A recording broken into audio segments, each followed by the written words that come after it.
नेता के रूप में पहचाने जाते हैं। सियासत में आपका एक अलग रसूख है और इस बार पटना साहिब सीट से आप चुनाव भी लड़ रहे हैं। बात हम कर रहे हैं केंद्रीय मंत्री रविशंकर प्रसाद जी की।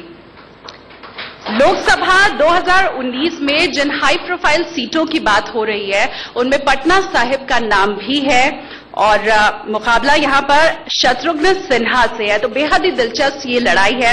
मंच पर मैं आमंत्रित करना चाहूंगी केंद्रीय कानून मंत्री रविशंकर प्रसाद जी को और इसके अलावा हमारे सीनियर एडिटर ब्रजेश पांडे और न्यूज एक्स के मैनेजिंग एडिटर ऋषभ गुलाटी जी को जोरदार तालियों के साथ स्वागत कीजिए।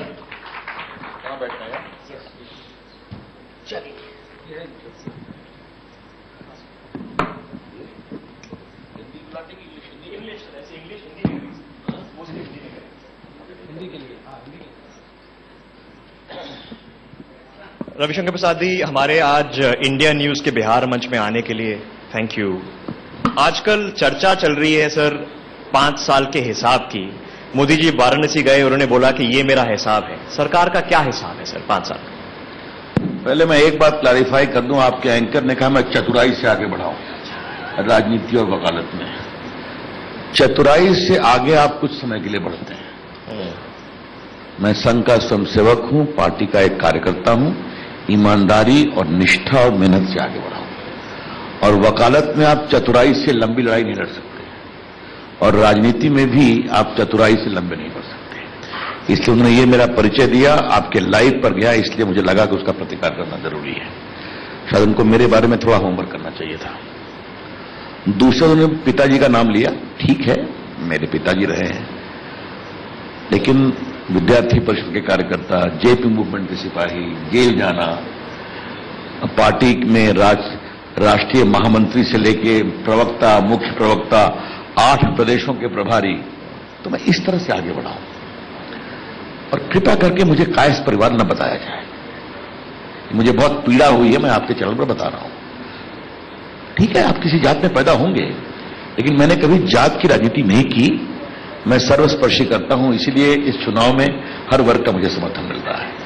तो चूंकि ये बात रिकॉर्ड पे कही गई थी, मुझे लगा इसका जवाब देना जरूरी है। अब आप उपलब्धियों के बारे में क्या जानना चाहते हैं? थोड़ा मैं विनम्रता से 8-10 चीजें बता देता हूं। भारत की इकोनॉमी दुनिया की फास्टेस्ट इकोनॉमी है कि नहीं? सबसे अधिक पूंजी निवेश हुआ है कि नहीं? भारत मोदी जी की अगुवाई में एक साहसिक भारत है कि नहीं? कि आज हम पीएम ने कहा कि आज हम एलओसी से आगे बढ़कर कार्रवाई करेंगे, तो कार्रवाई हुई, आपने देखा। पहले पाकिस्तान के साथ कुछ होता था तो सिर्फ रूस हमारे साथ और बाकी दुनिया पाकिस्तान के साथ, अब सिर्फ चीन पाकिस्तान के साथ, सारी दुनिया भारत के साथ। उज्ज्वला योजना में महिलाओं, गरीब महिलाओं के लिए काम हुआ है कि नहीं? 10 करोड़ शौचालय बने कि नहीं बने? मेरे को कानून मंत्री का परिचय दिया गया। आईटी मंत्री के रूप में भारत में 131 करोड़, 30 करोड़ के भारत में 123 करोड़ आधार कार्ड है, 121 करोड़ मोबाइल फोन है, 34 करोड़ गरीबों का अकाउंट खोला हमने और सीधा जनधन आधार भेजना शुरू किया। हमने 6.25 लाख करोड़ रुपए भेजे और लगभग 1,10,000 करोड़ बचाए जो बिचौलिए खा जाया करते थे। तो ये तो मैंने कुछ उदाहरण दिए कि हमने काम क्या किया है।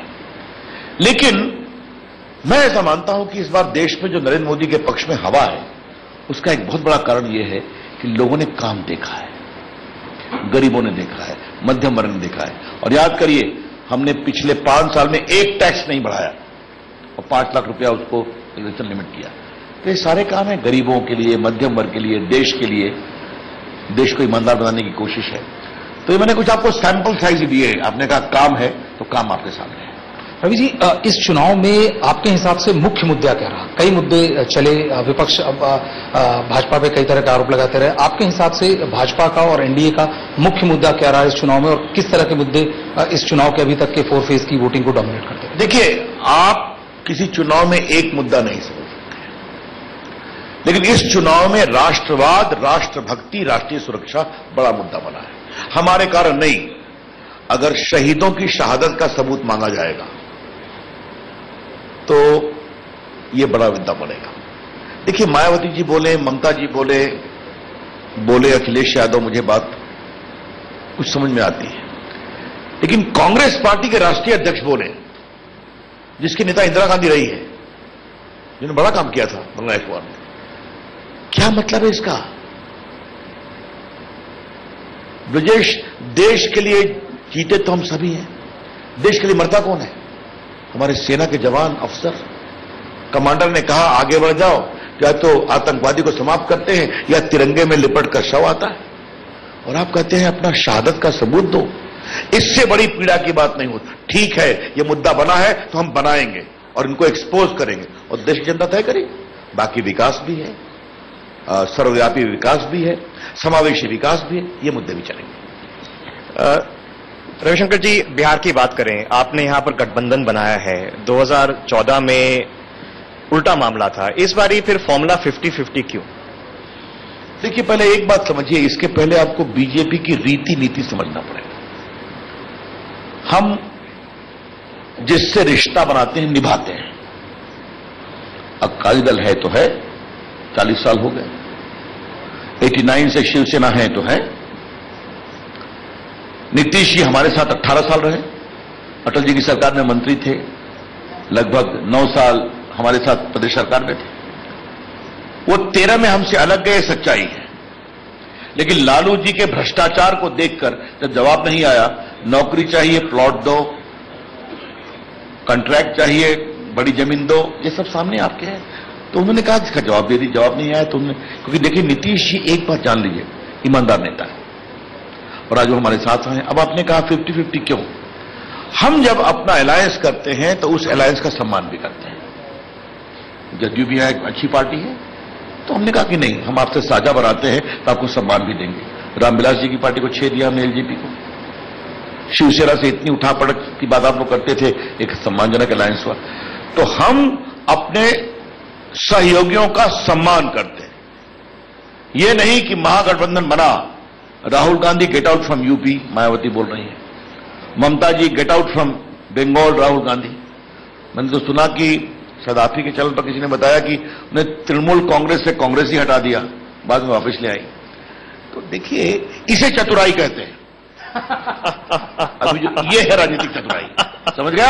हाँ, तो ये देश की पब्लिक बहुत ही गंभीर है, सब समझती है। कई लोगों को अभी भी ये लगता है कि मतलब जिस तरह से भाजपा यहाँ 22 सीट जीती और जिस तरह से बाद में अलायंस हुआ, आपको नहीं लगता थोड़े से कम सीटों पे आप लड़े बिहार में?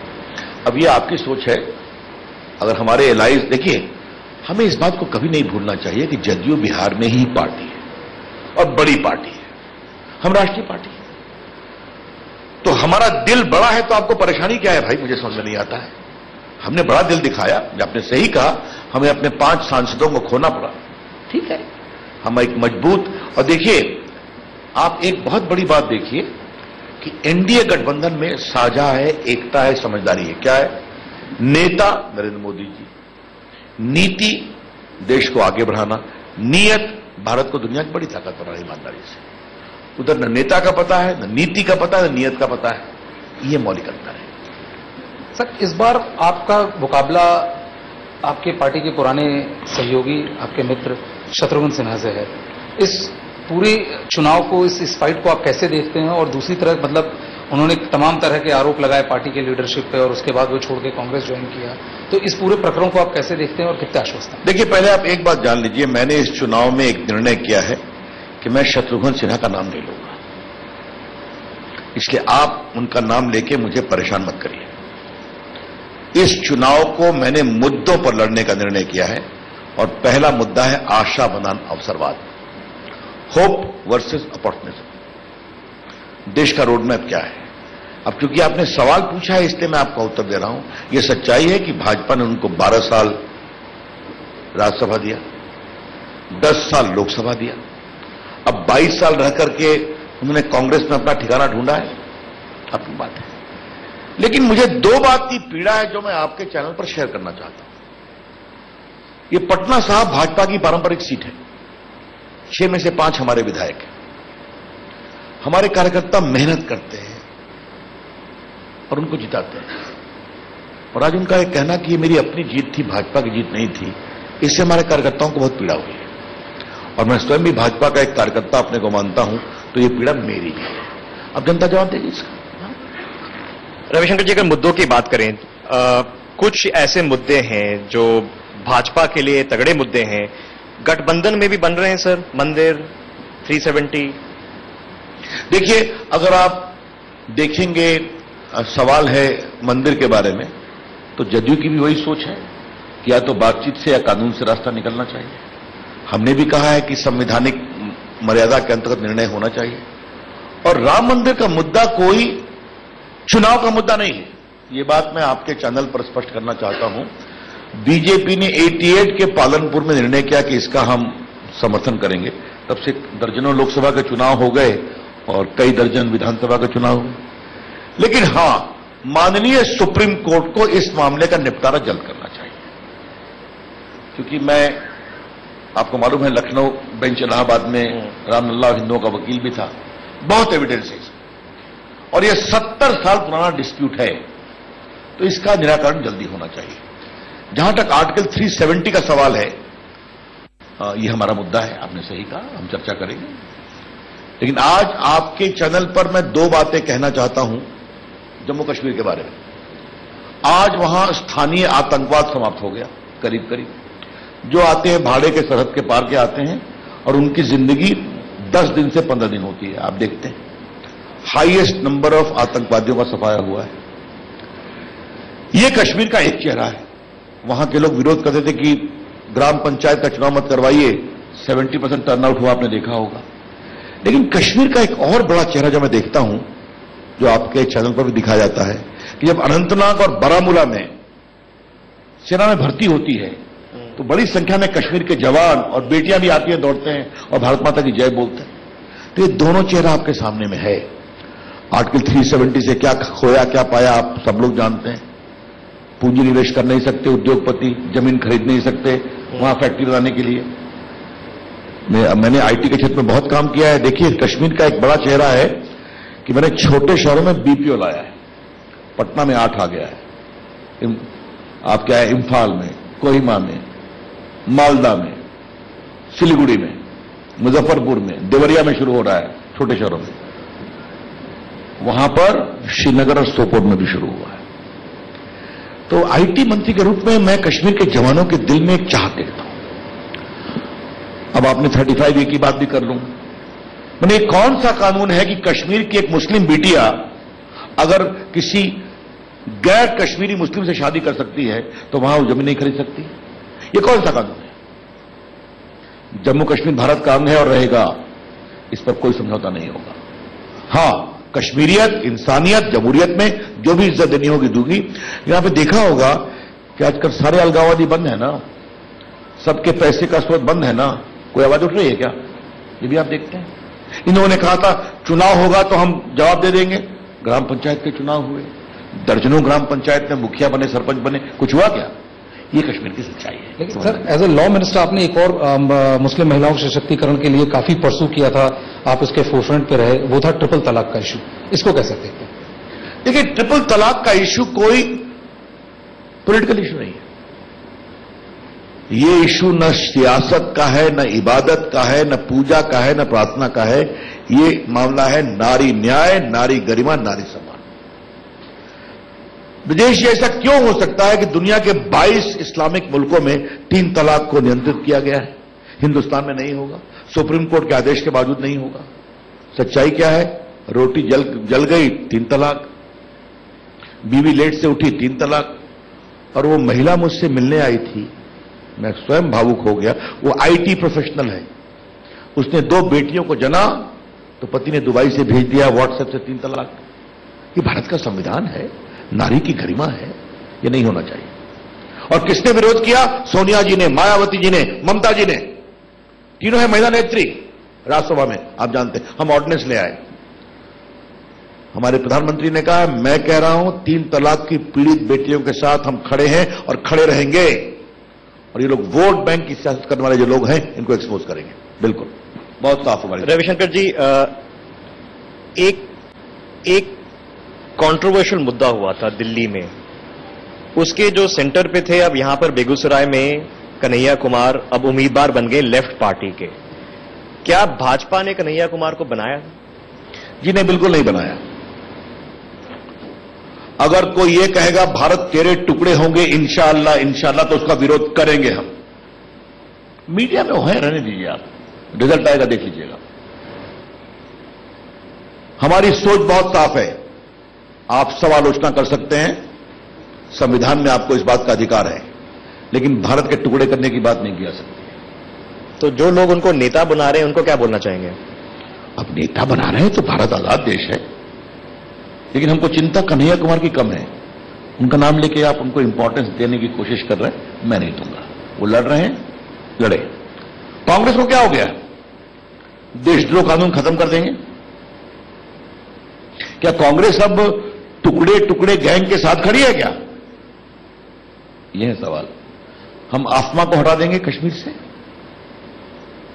हमारे बहादुर जवान अफसर जब आतंकवादियों के खिलाफ कार्रवाई करते हैं तो आप भी जानते हैं, उनके खिलाफ बलात्कार के आरोप लग जाते हैं, इन्होंने मार दिया आरोप लग जाते हैं। उससे बचाने के लिए कानून है। राहुल गांधी कह रहे हैं खत्म कर देंगे। मैं तो बार बार पूछता हूं कि ये व्यक्ति उस कुर्सी पर बैठा है जहां उनके पिताजी, उनकी दादी जी, उनके परदादा जी, राजेंद्र प्रसाद, सुभाष चंद्र बोस, सरदार पटेल बैठे हुए हैं। लेकिन राहुल गांधी की तो अपनी क्षमता कुछ नहीं है, वो परिवार की विरासत से बैठे हुए हैं। तो कुछ तो अपनी विरासत का ध्यान रखो। कांग्रेस पार्टी टुकड़े टुकड़े गैंग के साथ खड़ी है, अच्छा है, देश की जनता तय करेगी। रविशंकर जी, एक बात मैं आपके चैनल पर साफ साफ कहना चाहता हूं, भारतीय जनता पार्टी ऐसे सारे तत्वों का विरोध करेगी जो भारत को तोड़ने का षड्यंत्र करते हैं, चाहे कोई पार्टी हो, चाहे वो नेता हो। आप नरेंद्र मोदी की आलोचना करिए, आप भाजपा की करिए, आप रविशंकर प्रसाद की करिए, लेकिन भारत तेरे टुकड़े होंगे इंशाअल्लाह इंशाअल्लाह, तो ऐसे तत्वों का जबरदस्त विरोध किया जाएगा और बेनकाब किया जाएगा। और एक बात मैं आपसे पूछूं, आजकल ऐसे तत्व जेएनयू के चारदीवारी में क्यों बंद है? आज आप पटना आए हैं ना, पटना की राजनीति पर चर्चा हो रही थी। आपको पता होगा एक समय सीपीआई यहां पर मुख्य विपक्षी दल हुआ करता था। अब किस हाशिए पर है आपको मालूम है ना? एक समय सीपीएम कहां से कहां था, एक समय वामपंथी इतिहासकार और नेताओं का था देश में कौन सेकुलर है कम्युनल है हम तय करेंगे, देश में कौन लिबरल है हम तय करेंगे। अब वो कहां तक छोड़ दीजिए, लेकिन अब ये जेएनयू की चारदीवारी में ही सिमट गए। तो वो जो सिमट गए तो मुझे आपत्ति नहीं है, लेकिन जेएनयू में एक और परंपरा है। वहां एक से एक आईएएस निकले हैं, आईपीएस निकले हैं, आईएफएस निकले हैं, भारत सरकार के सेक्रेटरी और एम्बेसडर्स रहे हैं, बड़े बड़े पत्रकार निकले हैं। जेएनयू की वो आवाज इस टुकड़े टुकड़े गैंग में कहां दब गई है, ये मेरे लिए चिंता की बात है। सर, एक और विपक्ष का आरोप था, आपने बताया सेना के पराक्रम के बारे में, शौर्य के बारे में। कांग्रेस और अन्य विपक्षी दलों का यह आरोप है कि भाजपा चुनाव के मद्देनजर सेना के शौर्य का राजनीतिकरण कर रही है, इसके बारे में देखिए, हमने कभी जवाब नहीं दिया, लेकिन सेना को उड़ी और बालाकोट में पाकिस्तान के अंदर घर में घुसकर हमला करने की अनुमति किसने दी? नरेंद्र मोदी ने दी ना। अब तो आप लोगों ने दिखा दिया है कि 2008 में जो हमला हुआ था मुंबई में आतंकवादियों का, तो वायुसेना तैयार थी हमला करने के लिए, मनमोहन सिंह ने अनुमति नहीं दी। तो जो अनुमति देने की हिम्मत करेगा, सीना 56 इंच उसी का होगा ना, वो जो नरेंद्र मोदी जी का है। एक बात मुझे कहनी है, और दूसरी बात कहनी है, ये भारत की सेना है। और ऐसे सवाल पूछने वाले से मैं जरा एक बात पूछना चाहता हूं, पूरे बांग्लादेश की लड़ाई में इंदिरा गांधी जी दुर्गा, भारत की झांसी की रानी, ये सब क्या हुआ था? तो अपने समय भूल जाते हैं क्या आप? जो नेता हिम्मत से देश की रक्षा करेगा, देश का सम्मान बढ़ाएगा, उसकी चर्चा भी होगी। लेकिन भारत की सेना भारत की सेना है, किसी दल की सेना नहीं है। और ऐसी सेना से जब आप सबूत मांगते हैं कि तुमने शहीद हुए कि नहीं सबूत दो, ये बहुत पीड़ा की बात है, ये नहीं हुआ था। रविशंकर जी, आजकल चोर वर्सेस चौकीदार की चर्चा चल रही है। कुछ दशक पहले फॉर्डर स्कैम का भांडाफोड़ में आपने इन्वॉल्वमेंट ली थी, लीड ली थी। चौकीदारी तो एक चीज, चोर कितने पकड़े गए सर 5 साल में? देखिए, पहले मैं आपको बता दूं कि चारा घोटाला, अलकतरा घोटाला, ये सब का पीआईएल मैंने ही बहस किया था ताकि सीबीआई इंक्वायरी हो। मामला सुप्रीम कोर्ट तक गया। आज सब लोग जेल में है ना, कोई नहीं बचा। नेता, मैं किसी का नाम नहीं लूंगा, लोग जेल, नेता, supplier, officer, income tax officer सब जेल में। तो ये एक अपराध था। जहां तक आप चौकीदार चोर की बात करते हैं, तो ये बताइए कि हमारी सरकार में जो हमने टफ कानून बनाया, तो लोग बार बार कहते हैं ना कि मोदी भागे, नीरव मोदी वगैरह और विजय माल्या, इनको पैसे कब मिले थे? मैं तो हमेशा यही सवाल करता हूं। एक हमारे समय का दिया लोन एनपीए नहीं हुआ है, एक नहीं। और आपने सुना होगा कि जिस समय 2008 तक इस देश में 18 लाख करोड़ का एनपीए था, जो बढ़कर 52 लाख करोड़ हो गया 5 साल बाद। ये फोन बैंकिंग करता कौन था? हम सख्ती कर रहे हैं। आज नीरव मोदी जेल में, आज विजय मल्ल्या की अपील पर अपील रिजेक्ट हो रही है। हम जो कानून की प्रक्रिया फॉलो करेंगे और बाकी सारे भगोड़े। अब हमें यह बताइए, दिल्ली के दरबार में दलालों के रास्ते बंद क्यों हैं? मैं तो देश का टेलीकॉम मंत्री रहा हूं, आईटी मंत्री हूं, हमने देखा है। हमें गर्व है हमारे प्रधानमंत्री नरेंद्र मोदी जी पर कि पिछले 5 वर्षों में एक ने नहीं बताया कि हमने किसी मंत्री को इवन घूस देने की हिम्मत दिखाई। अब देखिए, राहुल गांधी इतना झूठ बोलेंगे, इतने बेशर्मी से झूठ बोलेंगे, ये हमने कल्पना नहीं की थी।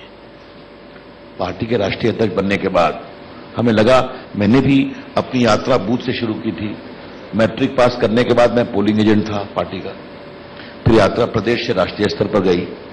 तो क्या मेरे शब्द वही होंगे जो मैं पोलिंग एजेंट था? मैं राष्ट्रीय स्तर पर काम करता हूं तो मेरे शब्दों की मर्यादा होगी ना। अब आप तो अपनी पार्टी के राष्ट्रीय अध्यक्ष हैं, भले ही परिवार के कारण है, सुप्रीम कोर्ट में माफी मांगते हैं, फिर भी झूठ को दोहराते हैं। तो देश की जनता उसका जवाब देगी। लेकिन एक बात मैं आपसे कहूंगा, अगर आज हमारे पास राफेल जहाज होता तो भारत की वायुसेना को पाकिस्तान के अंदर जाने की जरूरत नहीं होती। अगर आज हमारे पास राफेल जहाज होता तो भारत की वायुसेना को पाकिस्तान के अंदर जाने की जरूरत नहीं होती। भारत की सीमा से ही राफेल बालाकोट पर हमला करके ध्वस्त कर देता। वायुसेना को विमान चाहिए कि नहीं चाहिए? चाहिए। 30 साल से नहीं आए हैं। आपने 10 साल कुछ काम किया नहीं। आज हम कर रहे हैं तो डंगा लगा रहे हैं। और बाकी तो आपको पता ही है, एक संजय भंडारी जी हैं जो राहुल गांधी के बहनोई के मित्र हैं, वो यूरो फाइटर प्लेन के लॉबिस्ट हैं। तो ये भी आपको एंगल पता ही है। वो तो कह रहे हैं सर ये तो पॉलिटिकल नारा था, ऐसे पॉलिटिशियन नारा बोल देते हैं, क्या प्रॉब्लम? कौन?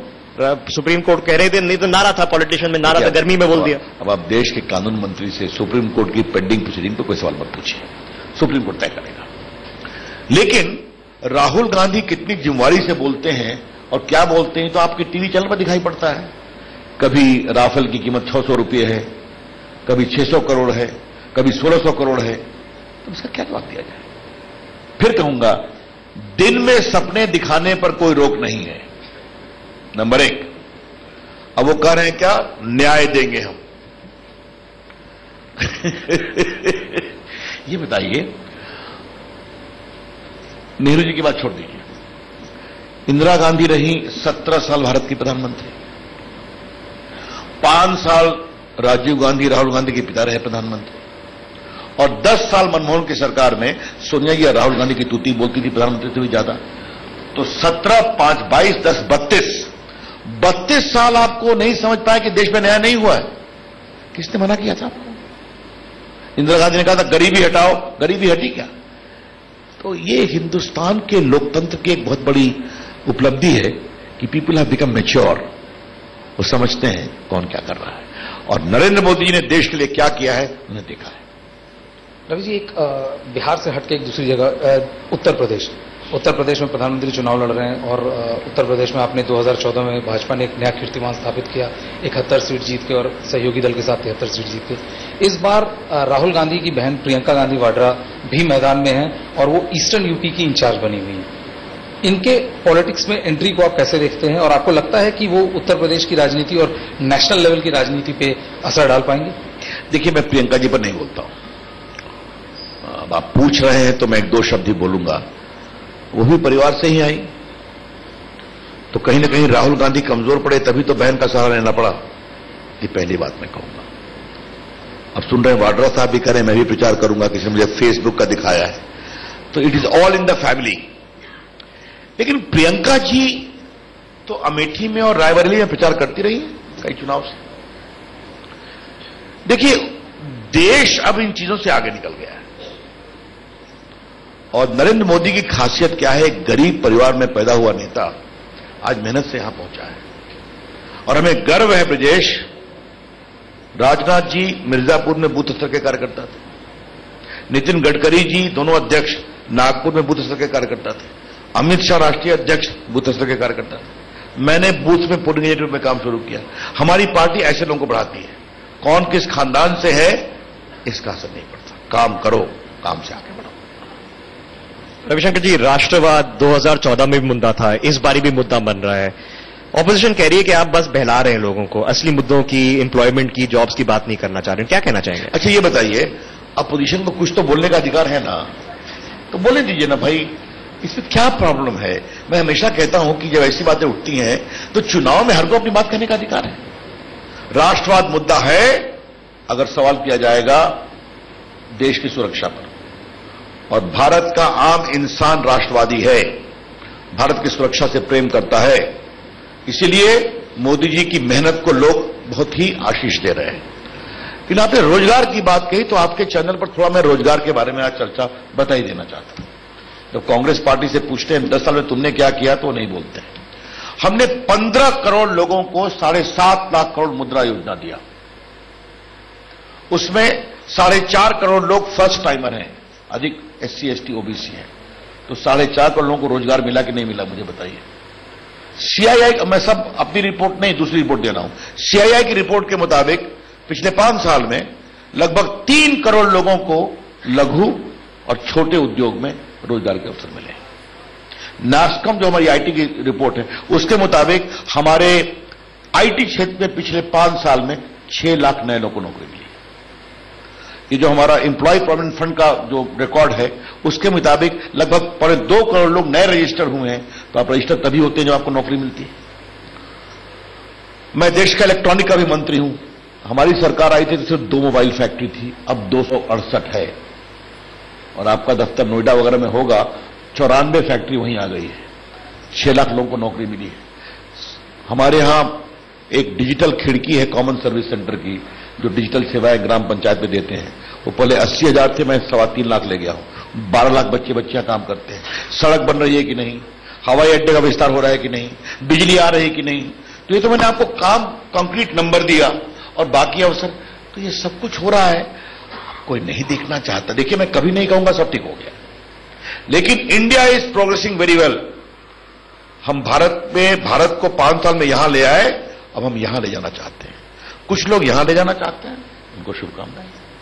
तो एक और कांग्रेस का और अन्य पार्टियों का आरोप है, और वो है साध्वी प्रज्ञा की इशू को लेकर। उनका कहना है कि साध्वी प्रज्ञा को NIA ने बरी नहीं किया। अब बीजेपी राष्ट्रवाद की बात करती है, लेकिन एक आतंकवादी को टिकट देने में गुरेज नहीं करती। इसका आपका कहना? देखिए, अच्छा है आपने सवाल किया है, थोड़ा मुझे विस्तार से इसका जवाब देने दीजिए। ये हिंदू आतंकवाद किसने फैलाया था? हिंदू सनातन परंपरा जो सर्वे भवन्तु सुखिना वसुधैव कुटुंबम में विश्वास करती है, शिंदे ने, चिदम्बरम ने और दिग्विजय सिंह ने। NIA पर आप थोड़ा होमवर्क कर लीजिए। NIA ने पाया कि उनके खिलाफ कोई एविडेंस नहीं था कॉन्स्पिरेसी का, और उन्हें हाई कोर्ट में भी 4 दिन पहले एफिडेविट किया जब उनको रोकने की कार्रवाई हुई थी। क्या सच्चाई नहीं कि समझौता ब्लास्ट में अमेरिका ने 2-3 बड़े इस्लामिक टेररिस्ट का जिक्र किया था? आपने क्यों नहीं इंक्वायरी किया? कितना उसको मारा गया? और आप ये कह सकते हो बेल पर है, मैं मानूंगा। तो वो बेल पर है तो चुनाव नहीं लड़े, और राहुल गांधी, सोनिया गांधी बेल पर है तो चुनाव लड़े, ऐसा कैसे चलेगा भाई? आपको एक रूप देना। हां, जिस तरह से उसको टॉर्चर किया गया, फंसाने की बात की गई, और आप रविशंकर प्रसाद से बात कर रहे हैं ना, वो नरेंद्र मोदी के वकील भी रहे सुप्रीम कोर्ट में कुछ मामलों में। 12 साल नरेंद्र मोदी को कांग्रेस सरकार ने प्रताड़ित किया कोर्ट में। आज वो तब कर बाहर निकले। और ब्रजेश बाबू, उन्होंने कभी भी CBI को गुजरात से बाहर नहीं किया, जैसा ममता जी ने किया है और चंद्रबाबू ने किया है। तो दोनों मिसाल आपके सामने में है। देखिए, जो ईमानदार होगा, जो पारदर्शी होगा, वो तब कर बाहर निकलेगा। जिनको छुपाने की जरूरत होगी वो परेशान होंगे। लेकिन आज साध्वी लड़ रही हैं, तो जिस तरह से उनको फंसाया गया और हिंदू चिंतन को आतंकवाद से जोड़ा गया, वो मुद्दे हैं, बनने दीजिए, पब्लिक तय करेगी। भाग क्यों रहे हैं आप नहीं, आप समझ रहे हैं मैं किसके बारे में बोल रहा हूं। रविशंकर जी, एक दो और सवाल। एक, आपने देखा होगा कल बंगाल में पोल के दौरान क्या हादसे हो रहे हैं, वायलेंस हो रहा है, अटैक्स हो रहे हैं लोगों पर। कल आपके कॉलीग बाबुल सुप्रियो की गाड़ी पर अटैक हुआ, उनका विंडशील्ड तोड़ दी गई। कैसे हो रहा है, क्या करना चाहिए? बिकॉज लोग कह रहे हैं कि देखिए सेंट्रल फोर्स और बढ़ानी चाहिए, क्या क्या क्या इसका हल क्या है? आप हमसे पूछ रहे हैं दिल्ली के सेक्युलर बुद्धिजीवी पत्रकार क्या कर रहे हैं? अगर भाजपा के एक राज्य में एक बूथ पर हो जाए तो पूरी दुनिया में हल्ला करेंगे। आज पहले वहां पर पंचायत के चुनाव में हुआ था ना, आपको मालूम है ना, नामांकन नहीं देने दिया गया, सुप्रीम कोर्ट तक गुहार की गई। आज हमारे कई जीते हुए मुखिया सरपंच वापिस अपने गांव में जा नहीं सकते हैं क्योंकि उनको केस में फंसाया जा रहा है। और आपने लोकसभा में देख लिया। और ममता जी का मैं सम्मान करता रहा हूं, नीचे से उतरी है। What has happened to her? कि विवेकानंद, सुभाष चंद्र बोस, अरविंदो घोष कि बंगाल में यह हो रहा है, मतलब ममता जी हताश है और हारने वाली है। तो बाकी तो चुनाव आयोग अपना काम करेगा, आपके सरीखे चैनलों ने दिखाया है, अभिनंदन है। लेकिन फिर पूछूंगा, ये बड़े बड़े पत्रकार, संपादकीय जो बड़े बड़े लेख लिखते हैं हम लोग के खिलाफ, वो खामोश क्यों हैं? जबान क्यों नहीं खुलती? They are hypocrites, I repeat, they are super hypocrites. बस नरेंद्र मोदी की आलोचना करना है, बाकी कोई अत्याचार करे, लोकतंत्र का ह्रास करे, खामोश रहना है। तो ऐसे एक काम और करते हैं, मोदी जी के खिलाफ एकाएक 100 लोग आकर के पिटीशन दे देते हैं। अच्छी बात है। कभी ममता जी के खिलाफ चुनाव में पिटीशन क्यों देते हैं ऐसे लोग? कहां हैं लोग? तो ऐसे लोगों को भी देश ऐसे एक्सपोज करता है। होने दीजिए। ठीक है सर, आपको लगता है जिस तरह से पिच बैटल चल रही है वेस्ट बंगाल में, वेस्ट बंगाल एक की एरिया है, आप लोग काफी वहां पॉलिटिकल इन्वेस्टमेंट किए, अध्यक्ष जी कई बार वहां गए हुए हैं और आप लोग भी गए, कई दौरा किया, रैलियां की प्रधानमंत्री ने। आपको लगता है इससे क्या इंडिकेशन इसको आप रीड कर रहे हैं? इंडिकेशन यही है कि वहां बदलाव की हवा चल रही है। ममता जी हताश है। और क्या बताएंगे आप कि अगर बूथ के पास बम फोड़ा जाए तो डर है ना। अगर हमारे उम्मीदवार की गाड़ी तो तोड़ी जाए, सब तो अब टीवी में दिखा देते हैं, कम से कम आपके ऐसे चैनलों का तो अभिनंदन हम करेंगे ही, क्योंकि आपको सच्चाई दिखानी पड़ेगी। तो मुझे लगता है कि देखिए, जनमत को आप धनबल से और लाठी बल से नहीं रोक सकते। आज हम बिहार में बैठे हुए हैं, तो मैं चुनाव आयोग का अभिनंदन करना चाहता हूं, क्योंकि मैं भी जमीन से बड़ा हूं। तो मैं पटना में कई बार इलेक्शन एजेंट रहा हूं अपने पार्टी के उम्मीदवारों का। पहले यहां पर वोटिंग परेशानी होती थी, लाठी बम, बिहार में हर वोटिंग के दिन 5-6 लाश गिरती ही गिरती थी। आज सब ठंडा हो गया। तो चुनाव आयोग ने काम किया, अभिनंदन है। लगता है कि चुनाव आयोग को अवसर के अनुसार पूरे बंगाल में भी अपने अधिकार का सदुपयोग करना चाहिए और जनता को उसके मतदान का अवसर मिलना चाहिए। ओके, रविशंकर जी, कुछ हमारे ऑडियंस मेंबर शिवपूजन के साथ हैं, कुछ सवाल करना चाहते हैं। शिवपूजन जी। कुछ लोग रवि जी सवाल करना चाहते हैं आपसे, लेकिन सबसे पहला सवाल मैं ही आपसे करना चाहता हूं। बहुत देर से कुलबुलाहट थी कि ये सवाल आपसे कर ही लूं। बार बार कहा जाता है कि दल मिले हैं दिल नहीं, और ये आप में भी, यानी कि एनडीए में भी कहीं ना कहीं लाजमी है। कई ऐसे बहुत इंपॉर्टेंट मुद्दे हैं, 370 की बात कर लें, ट्रिपल तलाक की बात कर लें, राम मंदिर की बात कर लें, यहां पर जदयू उसकी राय बिल्कुल अलग है। तो डज इट इम्पैक्ट, क्या ये किसी तरीके से गठबंधन धर्म पे कहीं ना कहीं से? देखिए, हम लोग का एरिया ऑफ गवर्नेंस में समझदारी बहुत साफ है। नेता कौन होगा बिल्कुल समझदारी है, लेकिन हम दोनों दो दल हैं, तो वो अपने अपनी बात रखेंगे। हमको लगता है कि फिर हमको समझाएंगे। मैंने राम मंदिर पर एक्सप्लेन कर दिया आपको। मुझे मालूम है 3 तलाक पर भी उनके यहां नीतीश कुमार जी स्वयं महिला उत्थान के बहुत बड़े पक्षधर हैं, उस पर बातचीत होगी। लेकिन इसका अगर हमारे अंदर कुछ मामलों पे दो राय है अपने वैचारिक पृष्ठभूमि के कारण, इसका मतलब यह नहीं है कि हमारे रिश्ते घालमेल के हैं, प्रामाणिक हैं, कोहेसिव हैं और एक बड़े भारत के विशाल स्वरूप को लेकर आगे चलने का हमारा संकल्प है। एक और सवाल ले लेते हैं सर। माननीय रविशंकर जी खड़े हो जाइए। हाँ, बताइए। गुड मॉर्निंग माननीय रविशंकर जी, हमें गर्व है बिहारी होने के लिए। एक बिहारी मोदी कैबिनेट में टॉप रैंक पोजीशन हासिल किए हुए हैं, इसके लिए बहुत बहुत धन्यवाद सर। धन्यवाद, बधाई, धन्यवाद सर। आजकल कैंपेन चल रहा है विरोधियों के कैंप में, जो यदि बीजेपी को दोबारा मौका दिया गया तो संविधान का ढांचा बदल जाएगा। सच क्या है सर? दूसरा सर एक और मैं, Colosseum system is a hurdle in the youth, तो कोलोजियम सिस्टम को चेंज किया जा सकता है सर। और तीसरा सर, अब दो काफी है, बैठिए संविधान का ढांचा। देखिए, संविधान के ढांचे का ये बेफजूल की बात है। भारत का संविधान है, हम उसका सम्मान करते हैं। और आप सुन लीजिए, इस सरकार में नरेंद्र मोदी, राजनाथ सिंह, सुषमा स्वराज, अरुण जेटली, रविशंकर प्रसाद, अब वर्तमान के उपराष्ट्रपति वेंकैया नायडू, दर्जनों लोग, कोई 2-3-4 साल बड़ा है, कोई छोटा है, हम सबों ने इमरजेंसी का विरोध किया था। लाठी खाए थे, जेल गए थे, अंडरग्राउंड में काम किया था। हम लोग जेपी मूवमेंट में ही गिरफ्तार हो गए थे पटना में। 3 मुद्दों के लड़े थे हम, भारत के संविधान की रक्षा, नागरिकों के अधिकारों की रक्षा, आप मीडिया के अधिकारों की रक्षा और न्यायपालिका की गरिमा की रक्षा। तो हम लोग तो संविधान की रक्षा के लिए जेल जा चुके हैं, लाठी खा चुके हैं। सवाल पूछते हैं कौन? जिन्हें इमरजेंसी में संविधान का गला घोटा।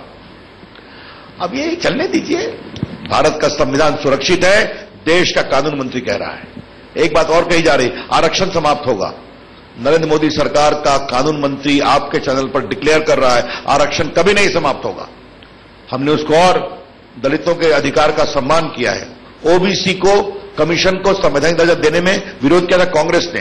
हां, हमारी सरकार ने किया।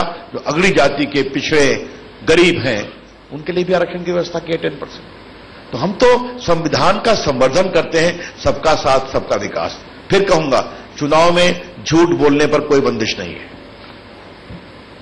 एक और सवाल सर, मेरा नाम वरुण कुमार है और हम एक छात्र हैं, और छात्र होने के नाते एक सवाल है सर कि बिहार की राजनीति या राजनीति में छात्रों का कैरियर है कि नहीं? क्योंकि जो नॉन पॉलिटिकल बैकग्राउंड से युवा और छात्र राजनीति करना चाहते हैं उनको बहुत ही समस्या होती है, तो किस तरह से वो राजनीति में आ सकते हैं? मेहनत करना सीखो। अभी हमने बताया ना कि हम लोग की यात्रा बूथ से शुरू हुई है और आज 18 साल के लड़के लड़कियां जो 2000 में पैदा हुए वो वोट पहली बार दे रहे हैं। तय करो तुमको कैसा हिंदुस्तान बनाना है, संकल्प से आओ। लेकिन राजनीति में आगे बढ़ने के लिए मेहनत करनी पड़ेगी। देखो, हमारी पार्टी में 28 साल के हमारे नौजवान को टिकट दिया हमने बेंगलोर से, बाकी कई नौजवान लोग को टिकट दिया है। पार्टी हम लोग को बढ़ाती है। तो अगर तुम्हें लगता है कि हमारी पार्टी में आना चाहिए, आओ, स्वागत है तुम्हारा। लेकिन जिस पार्टी में भी जाओ, भारत की राजनीति में मेहनत से आगे बढ़ना बहुत जरूरी है। एक समस्या ब्रजेश और हो गई है देश के, फ्लाई बाय नाइट ऑपरेटर बहुत आ जाते हैं, एकाएक ऊपर से लैंड करते हैं। जिस पार्टी की हवा ठीक होती है, हवा खराब होती है, वहां से कहीं और लैंड कर जाते हैं। मैं ऐसे तत्वों के बहुत खिलाफ हूं और मैं हर उस पॉलिटिकल प्राणी का सम्मान करता हूं जो अपनी विचारधारा के साथ अपनी पार्टी में जमा रहता है। देश की राजनीति में ऐसे तत्वों का होना बहुत जरूरी है। ओके, कोई और सवाल?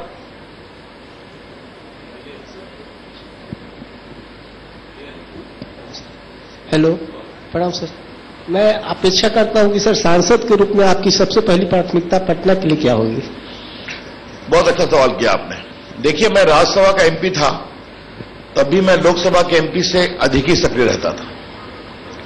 पटना साहब के 30 गांव में हमने डिजिटल विलेज बनाया है, जहां बेटियां रूरल बीपीओ चला रही हैं, जहां पर वो कंप्यूटर से ट्रेनिंग ले रही हैं, वो लो कॉस्ट सैनिटरी नैपकिन बना रही हैं। पटना में 8 बीपीओ शुरू हो गया है। ये जो पटना में मेट्रो ट्रेन आई है, इसमें मेरी कुछ भूमिका है। मैंने कहा प्रधानमंत्री जी, आपने बेंगलोर को दे दिया, अहमदाबाद को दिया, हमारे पटना को भी दे दीजिए। ये कुछ 1-2 साल बाद आता, तो आज पटना में मेट्रो आ गया है। पटना स्मार्ट सिटी के कैटेगरी में आ गया है, इसमें मेरा सहयोग रहा है। पटना में आपको गैस अब जो है ना मिलेगी आपके घर के टैप से, उसके लिए अलग से लाइन लगेगी, तो आपको सिलेंडर से गैस की जरूरत नहीं पड़ेगी। पटना में नमामि गंगे के अंतर्गत 2000 करोड़ रुपए का इन्वेस्टमेंट हो रहा है सफाई में। मैं आपको यही आश्वस्त करता हूं, नल्ली गली तो बनती रहेगी, मेरे एमपी फंड से सैकड़ों बनी है। गंगा घाट बना है, इंदिरा गांधी इंस्टीट्यूट को मैंने लगभग 2 करोड़ रुपया दिया है अस्पताल में। भारत सरकार के नगर विकास की सारी योजनाएं प्रदेश सरकार से कोऑर्डिनेट कर करके पटना को एक सुंदर और बढ़िया शहर और बनाया जाए, ये हमारी प्राथमिकता होगी।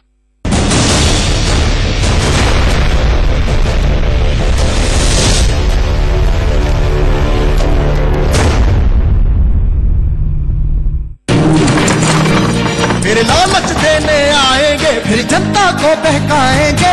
70 साल अन्याय किया, अब वो क्या न्याय दिलाएंगे। कर चुका फैसला देश मेरा, मिलकर बोला ये देश मेरा, ये देश मेरा।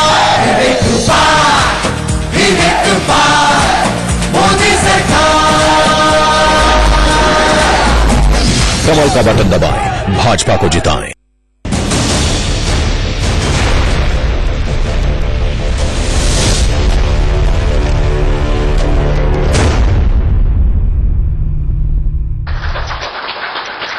और दूसरा, मैंने सॉफ्टवेयर टेक्नोलॉजी पार्क का विस्तारित किया है लगभग 20 करोड़ की योजना से।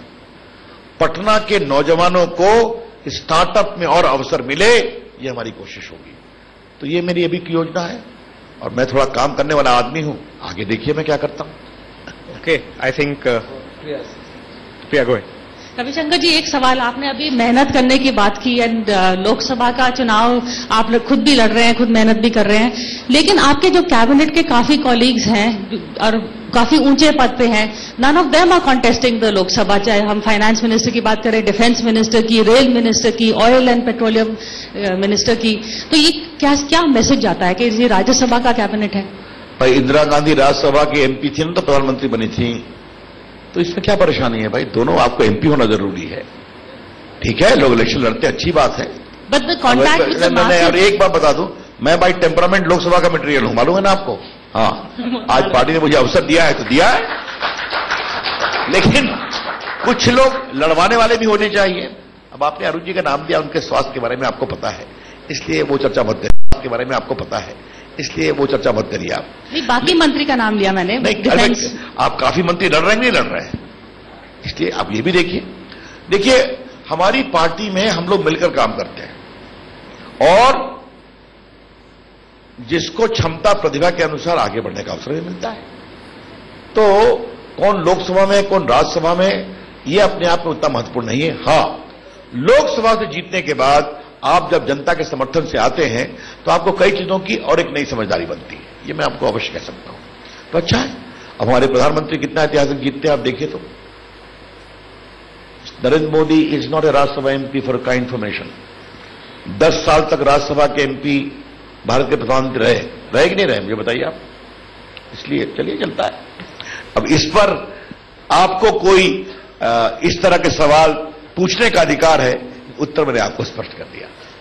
Okay, I think on that note, Ravishankar ji, India news की मंच पे आने के लिए थैंक यू और आपकी कैंडिडेचर के लिए शुभकामनाएं। All the best. धन्यवाद। Thank you sir.